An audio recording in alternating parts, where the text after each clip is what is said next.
안녕하십니까. 2023년 6월 24일 토요일입니다. 코페스 동반자 채널에서 오늘은 한화 레오나르도와 전투기 에이사 레이더 공동 개발, 유럽의 공급 추진, 이런 주제로 말씀을 드리도록 하겠습니다. 한화가 이탈리아의 레오나르도라는 회사와 에이사 레이더를 공동 개발하기로 한 MOU를 작성한 그 날짜가 5월입니다. 5월 23일로 알려졌고, 이제는 MOU가 아닌 공격기용 에이사 레이더 선행 모델 수출 주요 요건 합의서를 작성했습니다. 불과 한 달 만에 진일보한 겁니다. 이제 남은 것은 본 계약만 체결해가지고 바로 일정에 들어가는 겁니다. 하나와 레오나르도의 이런 협약은 아직 본격적인 진행이 끝난 것은 아니지만 그 이면에는 훈련기에 대한 국제적 환경이 많이 변화됐다는 걸 의미한 겁니다. 먼저 레오나르도와 하나가 공격기용 에이사 레이더를 공동 개발한다, 이런 타이틀만 보면은 하나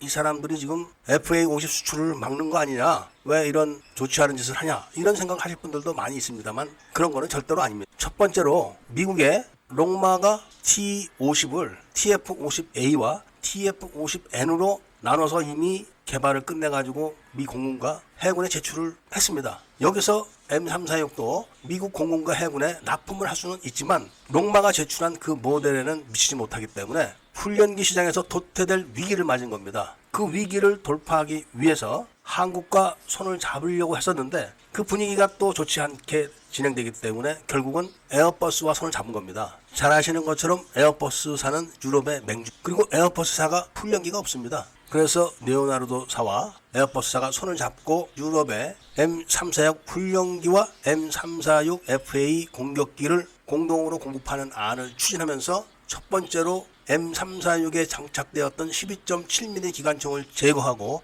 프랑스에 있는 한 회사가 20mm 기관포를 장착을 끝냈습니다. 이것은 이미 훈련기 시장을 카이의 FA50과 M346이 양분된다는 것을 의미하고 T7A는 끝물이다, 이런 거를 증명하는 겁니다. 이게. 그런데 FA50은 로키트 마틴이라는 큰 거물이 버티고 있기 때문에 레오나르도가 어떻게 해볼 상대가 아니라서 자신들이 판매하고 있는 M346의 약점인 레이더, 이 레이더를 에이사 레이더로 저렴한 가격에 장착하려면은 결국 하나의 도움을 받을 수밖에 없다는 판단을 해가지고 하나에 먼저 접근을 한 겁니다. 하나의 입장에서는 돈을 들여서 에이사 레이더를 장착을 하긴 했는데 FA50에 미제 에이사 레이더가 장착돼서 천여 대가 팔려나가는데 하나는 그냥 손가락만 빠는 신세로 전락하게 된 겁니다. 끝에야 KF21에 120대 정도를 10년에 걸쳐서 1년에 12대씩 납품하게 되니까 뼈 아프게 된 거죠. 그래서 하나도 축적된 기술을 계속 더 발전시키기 위해서는 어쩔 수 없이 레오나르도의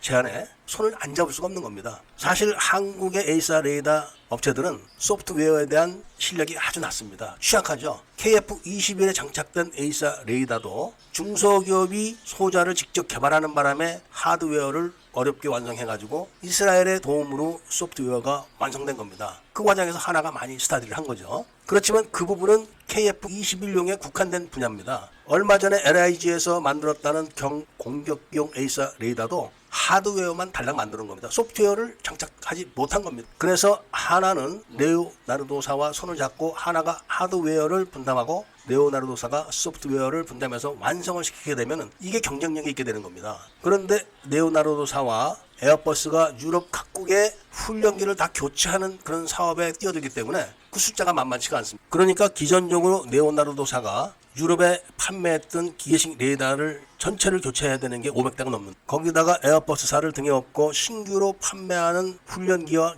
공격기도 상당히 많은 걸로 예측하기 때문에 하나는 자신들이 만든 에이사 레이더를 유럽 각국에 앉아서 판매할 수 있는 실효를 걷는겁니다. 그것은 돈도 돈이지만 이미 하나라는 회사 브랜드가 찍힌 레이더가 공급이 되는 겁니다. 이걸로 하나의 인지도는 굉장히 높아지는 겁니다. 이렇게 되면 결국은 훈련기 시장을 카이의 FA50과 레오나르도의 M346이 양분을 하게 되게 되는 겁니다. 거기에 하나의 레이더 기술이 한국의 KF21 전투기와 이탈리아의 M346 훈련기, 그리고 한국 해군 함정에 장착되는 해상용 에이사 레이더 등이 하나의 이름으로 다 전 세계에 팔리게 되기 때문에 하나에 대한 인지도는 높아지게 될 수뿐이 없다는 말씀 드리면서 오늘 이야기를 마치고자 합니다. 애국 시민분들과 밀매분들께서는 구독을 꼭 해주시고 좋아요와 알림 설정을 부탁드리면서 이야기를 들어주신 데 대해서 감사드립니다.